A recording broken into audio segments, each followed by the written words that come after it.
We're going to be talking about some weapon attachments for Apex Legends. I did a lot of testing in the firing range and figured out quite a few things that I didn't know. I disproved some myths that people have said in the past. And there was a few things that I discovered that were pretty enlightening and have kind of changed my opinion on some weapons. In particular, things like the turbocharger, things like the double tap, whether or not to put a barrel on a sniper or a DMR, and how stocks work in particular was a little bit enlightening for me. We're going to start with stocks. The Flatline, since it doesn't have a barrel mod, seemed like the best weapon to use for a stock comparison.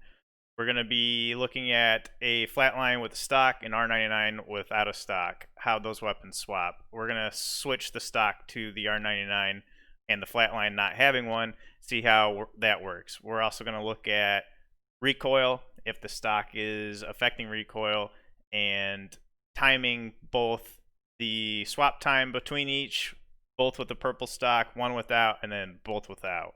Let's get into that part.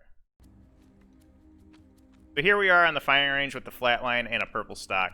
I'm just testing the ADS time, seeing how snappy the weapon is, how fast it reacts to me aiming down the sights, and getting a feel for it. Now we're looking at the Flatline without a stock, and there is a noticeable, although small, difference in how ADS is and how quickly it responds to my inputs.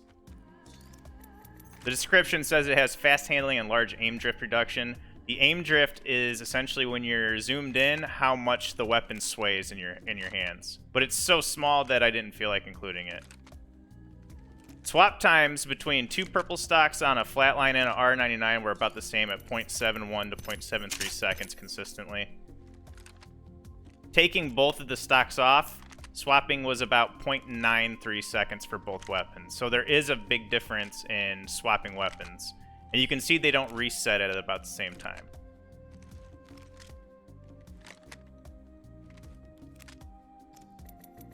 But what happens when we take one off? Here we're swapping back and forth with the Flatline with a stock on it, the R99 without one. Swapping to the R99 was about the same amount of time. And interestingly enough, swapping to the Flatline was also the same. Now let's take it off of the Flatline and put it on the R99.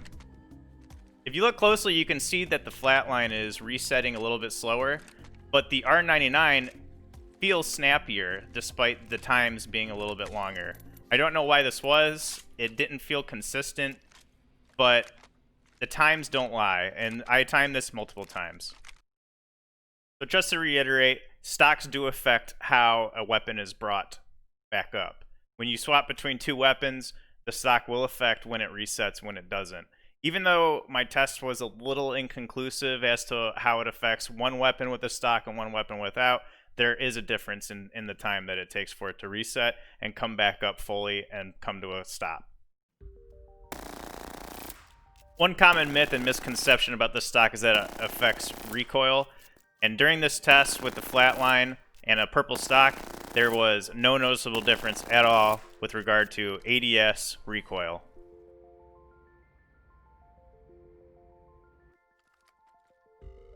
Now let's move on to recoil and how it affects the Longbow and the G7. I threw a gold barrel on because it reduces the muzzle flash and it made it a little bit easier to see.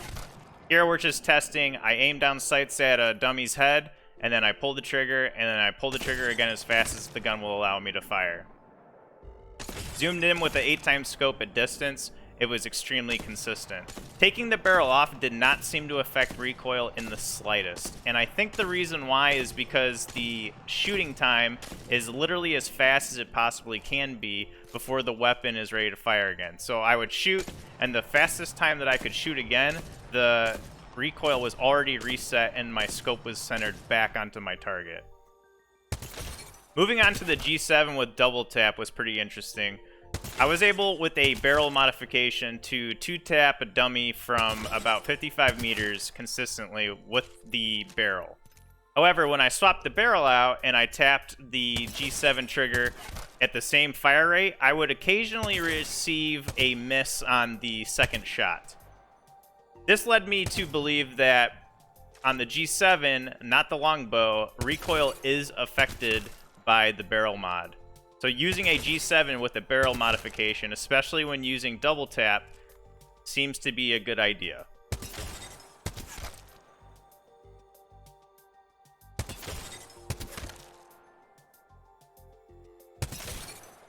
Here you can see I'm consistently hitting one in the body and one in the head with the G7, but when I took the barrel modification off, I would occasionally miss the second shot. For those that don't know, the double tap is designed for you to aim for the center mass so that your secondary shot from distance naturally jumps up and hits him in the head. That's where the term double tapping comes from.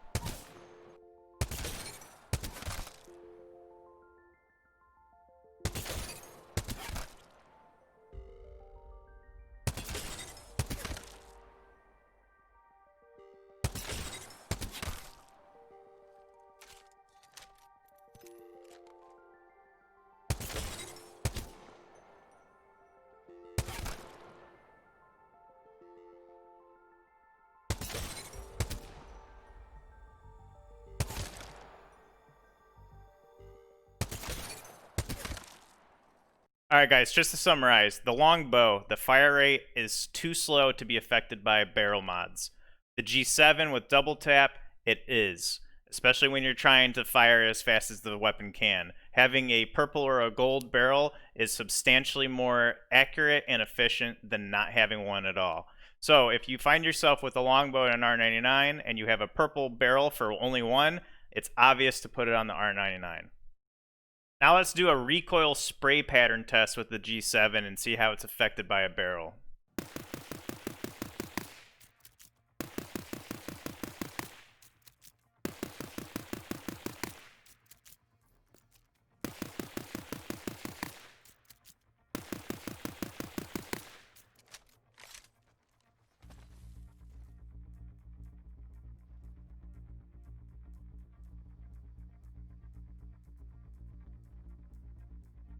As you can see, with a gold barrel, the G7 is affected by recoil. Taking it off, the recoil pattern climbed a little bit higher up the wall. Even though it's not a lot, it is still going to affect your gameplay to some extent. However, let's take a look at a different gun that most people like and is one of my personal favorites, the R99. Spraying the R99 with and without a gold barrel showed a pretty clear difference that the barrel greatly affects recoil on the weapon. But let's also verify our findings that we had with the Flatline and see if a stock affects it at all. What we're going to do is spray in the exact same spot with and without a barrel, without a stock as well. It's consistent. There is no noticeable recoil difference with or without a stock, but the barrel is greatly affecting it. So that completely disproves the theory that a stock affects your recoil pattern at all. It does not. There is no noticeable difference in your recoil patterns with or without a stock. Recoil is only affected by barrels. But what about hip fire? Does the barrel affect your hip fire? Does the stock affect your hip fire? Let's test that out also with the R99. Spraying the R99 first with a golden barrel and a stock, and then without the golden barrel, and then without the stock with a golden barrel, and then again with neither attachments, proves conclusively that no, the stock does not affect hipfire. However, if you were paying attention to that test, you will notice that hipfire was indeed affected by the barrel mod. So, in conclusion, the stock does not affect recoil, the barrel does, even when hip firing. Alright, it's time to move on to everyone's bane of existence in this game right now, shotguns. We're going to be talking about the EVA 8 with and without a bolt, the Peacekeeper with and without a bolt, the EVA 8 with a double tap hop up, and we're going to do a ridiculously hilarious test with the Peacekeeper with the dreaded precision choke, and to see how far you can effectively two-pump someone. With this shotgun test, I really wanted to see when it makes sense to hip fire a shotgun versus when it makes sense to ADS. If ADSing with a scope affects your spread, if the spread's affected at all by either a precision choke or a bolt, And I also really wanted to know, with the Peacekeeper in particular, basically at what point does it make sense to actually rely on the precision choke versus just hip firing and spraying as fast as possible? Reason being is because the precision choke, in order to tighten the spread, takes about 1.5 to 2 seconds before you can fire and effectively get the tightest spread possible. But in that same amount of time, depending on the range you're at, you could effectively hip fire it and deal out just as much, if not more, damage. So what range does that occur where hip firing is more effective than relying on the precision choke? Test number 1, we're just going to mag dump both shotguns with hip fire to see if there's any spread deviation. According to my results, there was consistently not. The pellets always land in the exact same spot every time and made the same pattern. Timing the EVA 8 with a purple bolt, it takes about 2.75 seconds to mag dump. Taking the purple bolt off, it took the EVA 8 3.58 seconds. An EVA 8 with double tap and no bolt, it required 3.46 seconds to completely mag dump. And then with double tap and a purple bolt, 2.73 seconds. Now we're going to test the spread with and without a scope on the EVA 8. So we're going to hip fire it first, and then we're going to zoom in with a 2x scope to see if there's any deviation. And according to this test, there was. But using a scope on a shotgun may be less effective, especially at close range. Timing the mag dump on the Peacekeeper with a purple bolt, it took approximately 5.65 seconds to completely empty the rounds.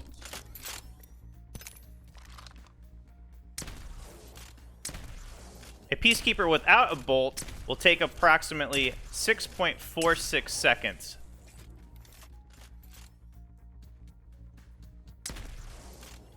Putting a common bolt on the Peacekeeper and comparing it, it took 6.16 seconds, so about a half a second faster to fire all 6 shots with the Peacekeeper. Now we're going to test the spread with a purple bolt Peacekeeper, and then we're going to put on a precision choke onto the Peacekeeper to see if that affects the hip fire spread at all. A Season 1 bug actually did affect this, but it appears that it's been fixed.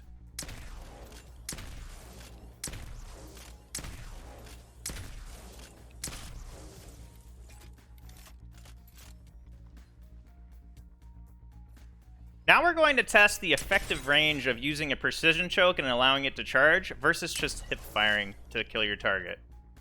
At close range, at about 10 meters, it actually appears that using the choke does nothing for you except for prolong the amount of time your target's alive. Backing up to about 15 meters using the Kraber as a rangefinder, charging the precision choke and firing 2 shots took about 4.56 seconds. Hip firing took the Peacekeeper only 4.45 seconds to kill a target at that same range.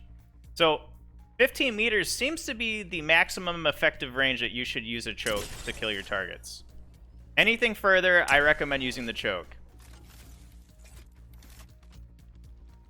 Now we're going to see how far can the Peacekeeper actually two-pump a target. Using the Kraber as a rangefinder, here we are at about 30 meters out, and you can see I just hit 2 back-to-back full damage shots. A little ridiculous, but let's back up a little bit further and see how far we can take this.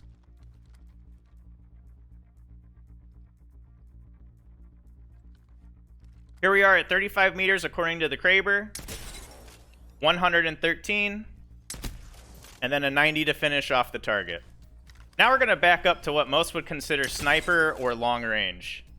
From 50 meters, I just hit 2 back-to-back 101 damage shots with a precision choke. From 55 meters, I just hit 113 with the precision choke. Now, unfortunately, my second shot seemed to only do 86 damage, but on my next 2 follow-ups, I hit a 106 and then a 101.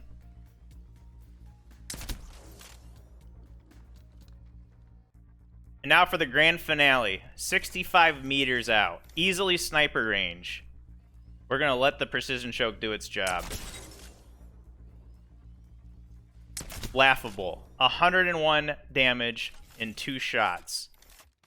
So there you have it. That's the shotgun test. I think we've conclusively proven that hip firing from within 15 meters, no matter what, is the best way to go. Anything more than that, especially if you have a precision-choked Peacekeeper, letting the Peacekeeper charge up and do its job makes the most sense. Especially since now the Peacekeeper is so just ridiculously overpowered. I mean, I know there's a lot of people complaining about it. I know Respawn just nerfed it a couple days ago. It's not enough. All of this footage was taken after they just nerfed it. According to Respawn's Twitter, they pushed a balance adjustment to the Peacekeeper that does the following. Increased the rechamber time from 1.1 seconds to 1.2 seconds. Very negligible. And then they decreased the headshot multiplier from 1.5 to 1.25. However, and I feel like this is important, with a precision choke, you're going to want to aim for the body anyway. And the precision choke, with that kind of a range on it, is laughable. It's crazy how effective it is. I don't know how they need to adjust this. I don't know if the base damage values need to be decreased per pellet. I don't know if they just need to vault the precision choke, maybe increase the amount of time it takes for you to fire each shot, even with a purple bolt. I don't know. I just know that the time to kill at that range with a shotgun is just, it doesn't make sense. I mean, it's effectively better than some DMRs in the game. If you have two teammates, both with precision chokes at 65 meters, you could effectively kill a target with one pump from each of you. That's crazy. I mean, that's broken. Anyway, getting back to the results and going over the EVA specifically. An EVA 8 with a purple bolt, it takes 2.75 seconds on average to mag dump. An EVA 8 with no bolt takes 3.58 seconds. So there's about a 1 second full delay. An EVA 8 with no bolt but with double tap, it takes about the same as it does without a bolt. So if you have a double tap and no bolt, it's about the same anyway. However, an EVA 8 with a bolt and a double tap, it takes just a little bit less time to mag dump it than if you don't have double tap, but you have a bolt. So if you don't like the double tap, that's probably why. It's making you shoot twice for every one time you click mouse 1. Or if you're on console, the right trigger, I assume. So is the double tap actually effective? I don't personally think so. I don't like it. I don't use it. I have used it to some success in the past, but I'll take an EVA 8 with a purple bolt and no double tap any day of the week. Now we're going to move on to the final phase of my testing, and that is the grand finale. And Candy, this is for you, buddy, the turbocharger. We're going to be looking at how it affects the Havoc and how it affects the Devotion. If you're asking yourself, hey, Poner, what about the triple take sniper? There's not really a lot there. The precision choke's the only thing you can throw on it. We kind of covered that with the Peacekeeper, and to be quite honest, you might like the triple take, especially with the precision choke, but I mean, it just tightens the spread. I don't see the use in doing it. If this upsets you, I'm sorry, but I feel like it's pretty straightforward. You're going to want to hip fire it if you're at close range. You're going to want to scope in with the precision choke if you're at long range. It's simple. I mean, there's not much there. I'm sorry. So first things first, spray patterns with the Devotion. We're going to have 3 sprays without the turbo and then 3 sprays with the turbo to see if it affects recoil. As you can see from the spray patterns, it actually does minorly affect recoil. The Devotion's recoil seems a little random, and near the top you can see that the turbocharger actually negatively affects recoil. This is news to me. Time to kill with a turbocharged Devotion at close range is less than 1 second. Without a turbocharger, it slows down, as you would expect, to just about 1.36 seconds. So you're talking about a third of a second faster at close range with the turbo. The Havoc, on the other hand, without a turbo, not quite as effective, but it is very close. A non-turboed is about the same as a non-turboed Devotion.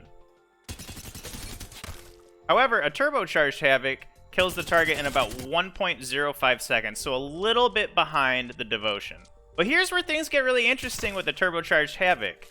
The turbocharged Havoc allows you to single tap fire, which is something that the Devotion can do without a turbo.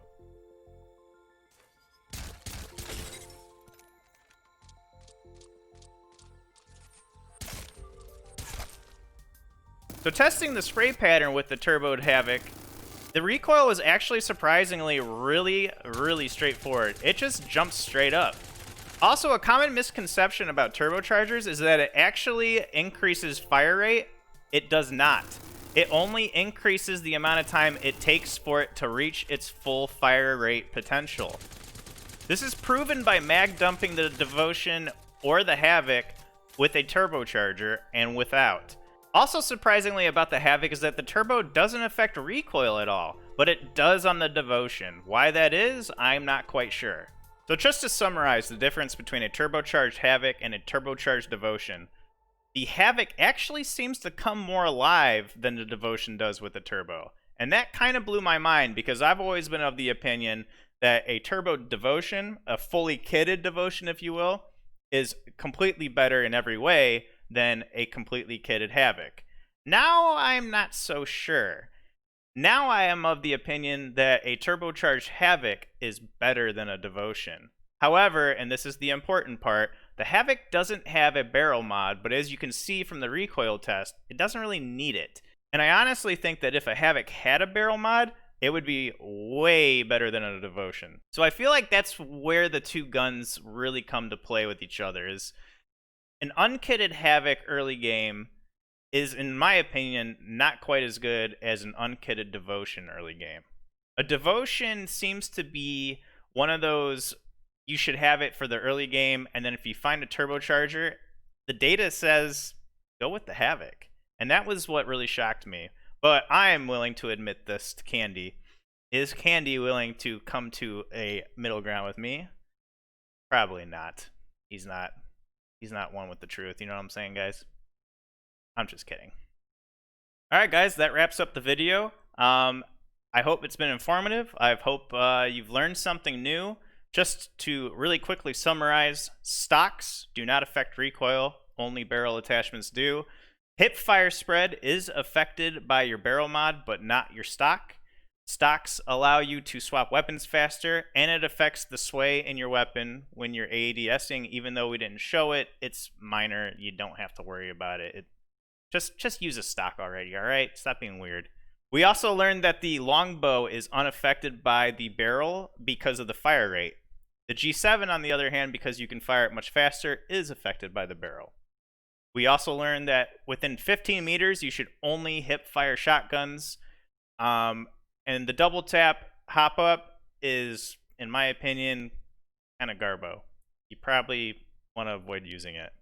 It doesn't seem to affect the time to kill, and it's a little bit, how do I say this? Pointless. That's the word I'm looking for. Also, and the most interesting thing to me was the turbocharger test with the Devotion and the Havoc. Being able to single tap fire the Devotion without a turbocharger, but not the Havoc, was kind of interesting. I always knew that, but I never realized how much it affected my opinion on each weapon. Also, the fact that the Devotion is affected by the turbocharger in terms of recoil was kind of eye-opening. And I also kind of changed my opinion on the Havoc. I think a turbocharged Havoc now has a lot of merit over a Devotion, especially if you don't have a good enough barrel mod for it, because the Devotion really suffers when it comes to recoil with and without a barrel mod. Anyway, guys, that's the video. I hope you learned something. Let me know in the comments section below what you think.